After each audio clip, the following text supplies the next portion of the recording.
Hi, Smuggy Bear here. It's been a while since I've done one of these, but um, here is an unboxing of Front Mission History. As you can see, it's a collection of the first three Front Mission games. Now, for the ps1. It also includes some mech figures, which we'll get to in a minute. Here's the side. Now,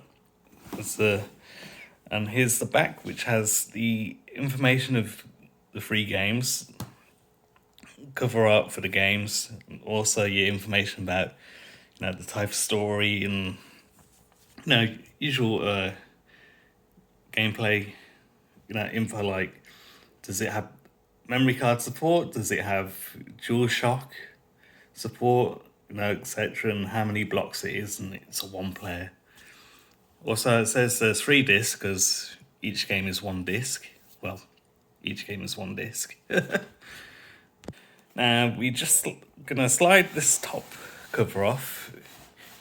It's a bit flimsy, it's a bit battered, but we'll put it to one side and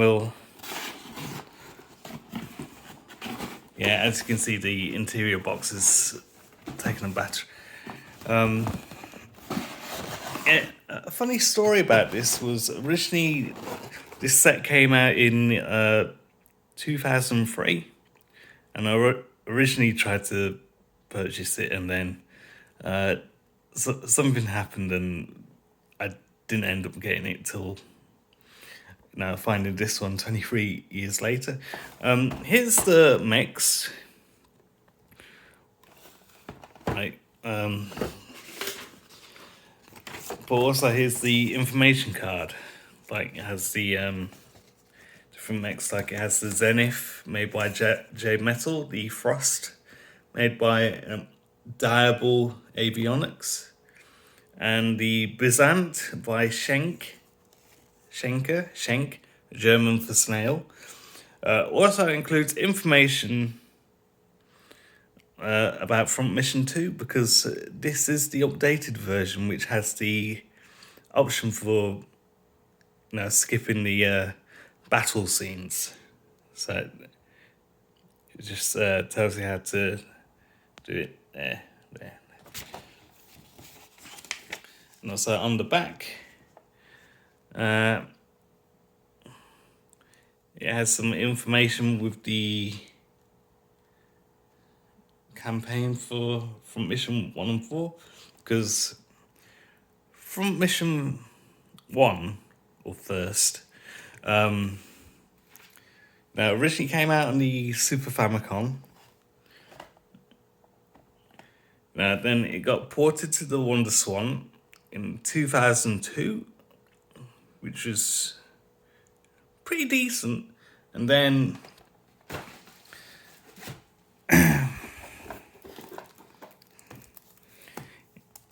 this came out, which has added extras. It has a new campaign for the USN, or UCS if you talking about the Western translation. Like I said, it has no back cover but it has like new artwork, for the disc and all that stuff. And we'll open this because it's still sealed. So just so we just open this here. It's Wild Man. It's like 2025, and they still got new sealed games for some of them.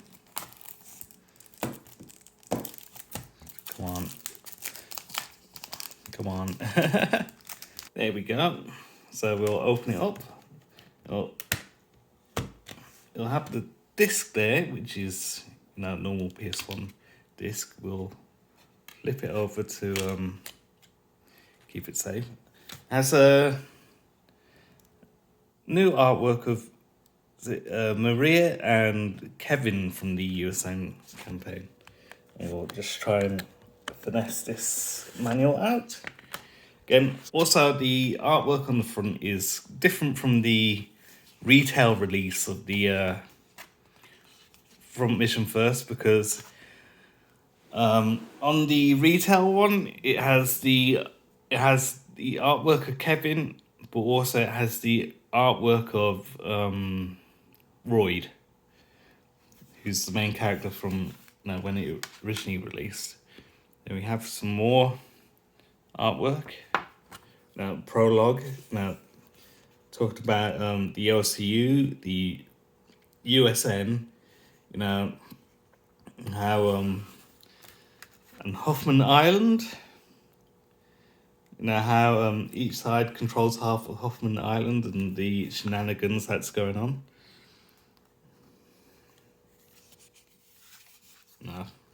Just more stuff about the controls, and then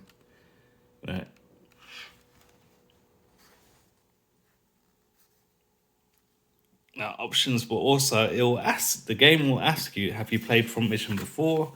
If you say no, it'll default to the OCU campaign with Royd. If you say yes, it opens up the USM one, which is harder. As you load games, you config. Now it still has versus play, which was taken out the DS version. Locally, I think. Still pretty good. The graphics had a touch of an update, but it still has that 16-bit style. Also, the music is a banging, but the music was rearranged for this version by the composer of from Mission 4, so it sounds slightly different from the original one.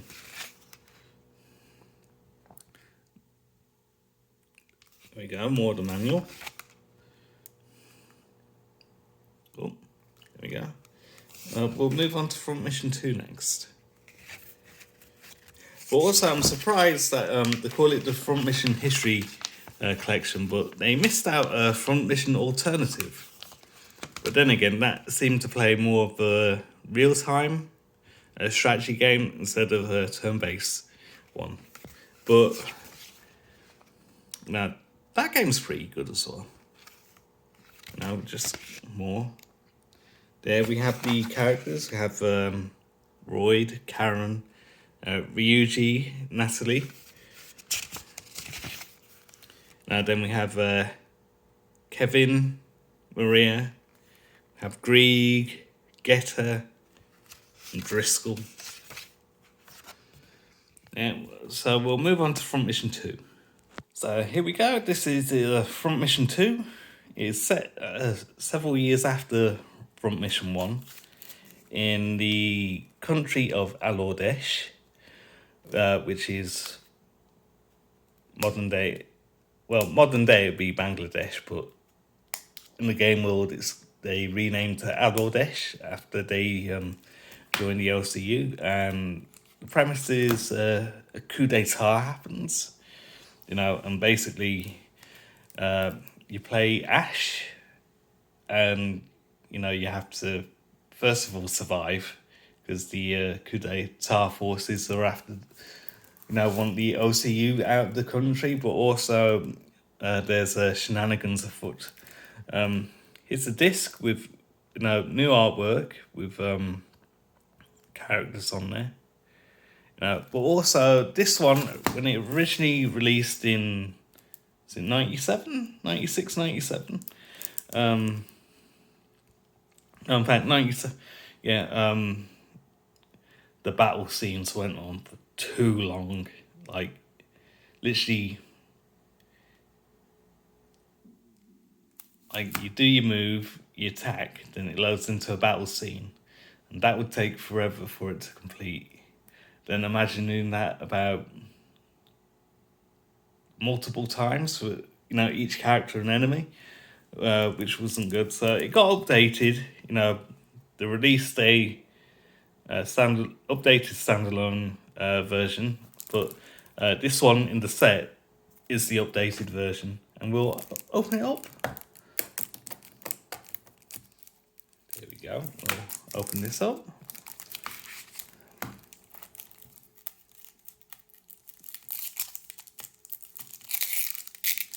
Also, the Front Mission 2 and Front Mission First. Right. Also saw modern remakes on a variety of systems, but I think it loses its charm with the art style, or I should say lack of it. But yeah, because it's like, oh yeah, it's got modern graphics, but it just seems like bland, and then some of the design choices, and I'm really wondering why they chose what they did, where like walking animation for the Wanzers, seem really slow, compared to the original versions. Yeah, so there we go. It's open. Like I said, we've got the back of the case leaflet. We'll flip this over to make it safe, and there's the back of the manual, which has interesting like brick metal design. Just get out there. There's the front of it, as you've seen before. So there we go. It has a prologue. It has a stylized black and white picture of the characters. It has a Wanzer arm. There we have like world building, like Alordesh, as we mentioned. It shows the USN or USC, the OCU, which is like Oceania, there. But also Alordesh is there. And it has a map there, like different forces and stuff based in. And we have the characters. We have Ash, who's a member of the LCU Muddy Otters. We have Griff, Alia, Joyce as well. Then we have different ones for the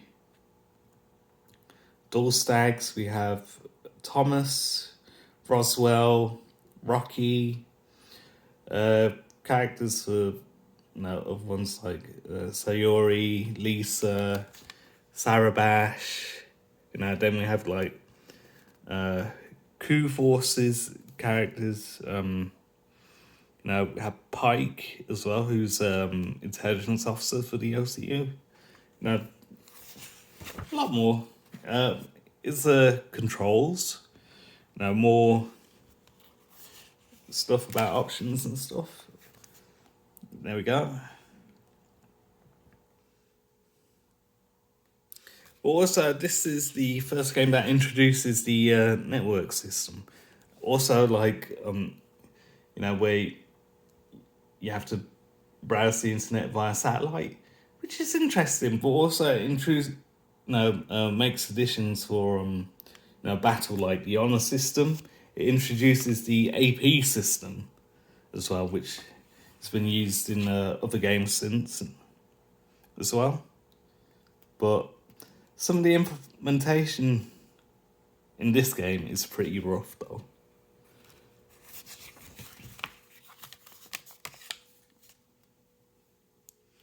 Now, then we have some more, and then some more about customization, etc. And also, like, I had to make enemies surrender and all that stuff, but apparently it's a bit tough in this game. But it's still pretty good. It's still a good game. I really wanted to play this one for a long time, but never got a Western release until the remake. But when the remake came out, the translation of it was god awful, and it still had tons of bugs. Even though they said updates for it, it still has bugs, and then some of the translation on it is still ropey or missing. So we'll see. But then again, the fan translation is a bit ropey as well for the ps1, but it seemed like they toned down a lot of stuff for the official one. they did that for the from Mission 1 as well, where they really toned it down to make it, you know, not shocking, but when it comes to characters that might pop up in the second game, it's like, you know, that completely different to what people assumed in the first game. So that is Front Mission 2. We'll move on to the third one. So here we go. We have Front Mission 3. Here's the front cover of the Japanese version in the history release. It has alternate artwork on the disc. Like I said, this one was already open when I bought the set. So we'll just move on. Also, this game came out in 1999. It saw a Western release in 2000. But also it was the only game to come out in Europe. For a long time. So here we go. We have the artwork on the disc. Main and supporting characters, etc. on there. It's a really nice design. Like, I'm really enjoying, the designs on the discs. Here's the back of the manual, which has like screenshots of FMV, etc. And we'll get this manual out. So we got the manual out. There we go. Now it has more world building, because this is set after several years after Front Mission 2. You play as what was his name? Main character there. His friend Ryogo.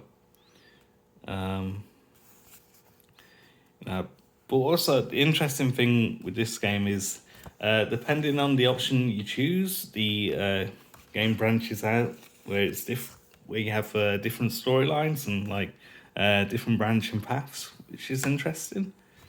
So you get different characters on each on through. Here's more characters.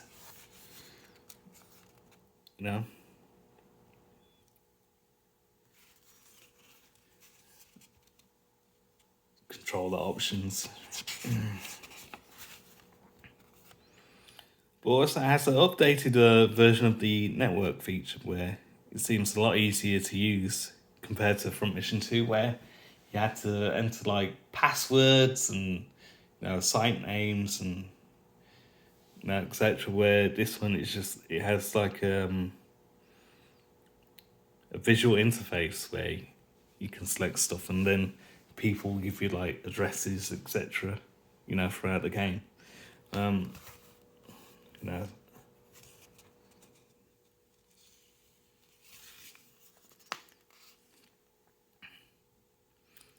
but it's interesting. But also, it still carries over the AP system from Mission 2, but it kind of refines it, where it's like a movement. I think it's, you have a movement phase, and then if you need to use items, that's it. But it seems like weapons, etc. uses AP, where in the previous game it was movement uses AP. If you wanted to use an item, it used AP.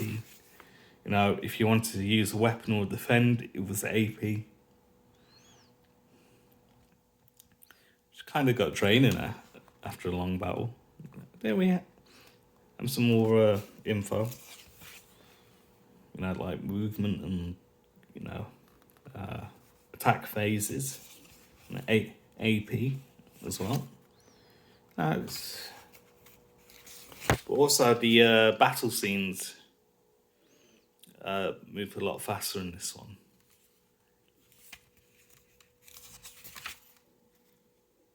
I mean, not as fast as like quick battle in Front Mission 2, but faster than if you still left it on the 3D battle animations. And then you have like intermissions, etc. But it's interesting, you know. Yeah, From Mission 3 was the first game I got into the series, and then I heard about, was it Front Mission 1? I think I played the emulated version on the Super Famicom, or translated version on that, and then I heard about the spin-off one called Gun Hazard, which was interesting. Yeah, so we only got Front Mission 3 in Europe. We didn't get 4. No one got 5, apart from Japan. Had to wait ages till, I think, Front Mission on the DS came out in the US. They imported that. No one got, I think, the Border of Madness games apart from Japan. We got the Dire Front Mission involved. Well, it could have been better. Then it was many years after, and we got the absolutely dog shit version called Left Alive, man. And it's like, that was a disappointment. But yeah.